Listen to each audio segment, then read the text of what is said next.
1959 ഒരു മഞ്ഞുകാലം. റഷ്യയിലെ അതിശൈത്യമുള്ള യൂറൽ പർവ്വതനിരകൾ. അവിടെ ഒരു ടെൻറ്റിനുള്ളിൽ സുരക്ഷിതമായി ഉറങ്ങുകയായിരുന്നു പരിചയസമ്പന്നരായ 9 യുവാക്കൾ.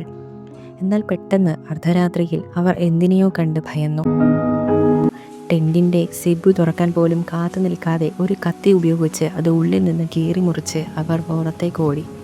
-30 തണുപ്പിൽ പോലും ഷൂ ധരിക്കാതെ വെറും അടിവസ്ത്രം മാത്രം ധരിച്ചാണ് അവർ ആ മഞ്ഞിലൂടെ ജീവന് വേണ്ടി ചിതറിയോടിയത്. പിറ്റേന്ന് സൂര്യൻ ഉദിച്ചത് അവരുടെ മരവിച്ച മൃതദേഹങ്ങൾ ലോകത്തിന് കാണിച്ചു കൊടുക്കാനായിരുന്നു. പക്ഷേ ആ മൃതദേഹങ്ങളിൽ കണ്ട വിചിത്രമായ മുറിവുകളും റേഡിയേഷനും ഇന്നും ലോകത്തിന് ഒരു നിഗൂഢതയാണ്. എന്താണെന്ന് അവിടെ സംഭവിച്ചത് നമുക്ക് നോക്കാം. വീഡിയോ സ്കിപ്പ് ചെയ്യാതെ കാണുക.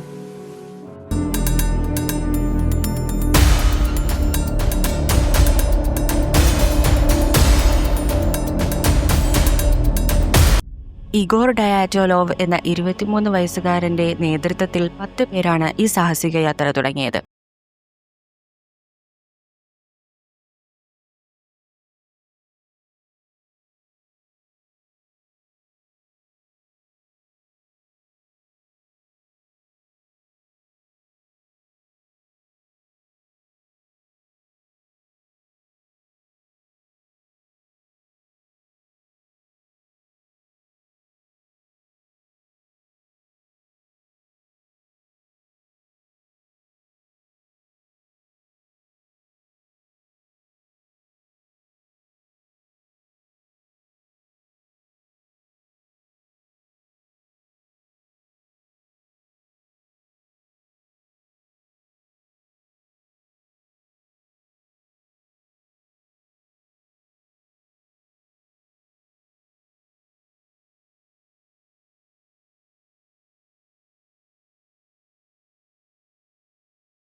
പോസ്റ്റ്മോർട്ടം റിപ്പോർട്ട് പ്രകാരം ഒരു മനുഷ്യന് ചെയ്യാൻ കഴിയുന്നതിലും വലിയ ഏതോ ഒരു അജ്ഞാത ശക്തിയാണ് ആ മരണമെല്ലാം വരുത്തിയത്.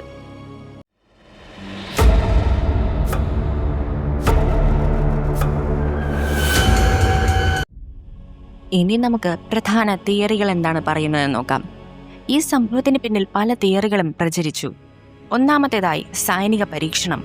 സോവിയറ്റ് യൂണിയൻ അവിടെ അതീവ രഹസ്യമായി മിസൈൽ പരീക്ഷണം നടത്തിയതാണെന്നും അതിൽ നിന്നുള്ള റേഡിയേഷനും ആഘാതവുമാണ് മരണകാരണമെന്നും പലരും വിശ്വസിക്കുന്നു. അടുത്തത് യെത്തി. യെത്തി എന്ന മഞ്ഞുമനുഷ്യനെ പറ്റി നിങ്ങളിൽ പലരെങ്കിലും കേട്ടിട്ടുണ്ടായിരിക്കും. ഹിമാലയത്തിലെ മഞ്ഞുമനുഷ്യനെ പോലെ യൂറൽ മലനിരകളിലെ മാൻസി ഗോത്രവർഗക്കാർ വിശ്വസിക്കുന്ന ഒരു ഭീകരജീവിയാണ് ഈ യതി. അവരെ ആക്രമിച്ചതും ഈ ഒരു ഭീകരജീവിയാണെന്നാണ് പലരും വിശ്വസിക്കുന്നത്. അടുത്തതായി ഇൻഫ്രാറെഡ് സൗണ്ട്. മലനിരകളിൽ വീശുന്ന കാറ്റ് മനുഷ്യർക്ക് ഭ്രാന്ത് പിടിക്കുന്ന തരത്തിലുള്ള ഒരു ശബ്ദ തരംഗം ഉണ്ടാക്കാറുണ്ട് എന്ന് പലരും പറയുന്നു. ഇത് കേട്ട് ഭയന്ന അവർ നിയന്ത്രണം വിട്ട് ഓടിയതാകാം എന്നും ചിലർ പറയുന്നു. അടുത്തതായി സ്ലാബ് അവലാഞ്ച്.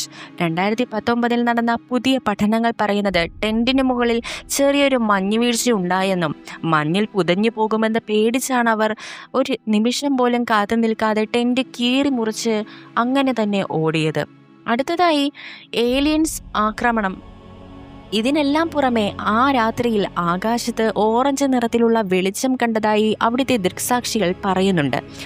അവർ പറയുന്നത് ഇതെല്ലാം ഏലിയൻസിൻ്റെ പേടകങ്ങളാണ്, അവരായിരിക്കും ഇവരെ പേടിപ്പെടുത്തിയത്. അതുകൊണ്ടായിരിക്കാം ഈ ഒരു മനുഷ്യർ ആ ഒരു ടെൻറ്റ് അങ്ങനെ തന്നെ കീറിമുറിച്ച് ഓടി രക്ഷപ്പെടാൻ ശ്രമിച്ചത്.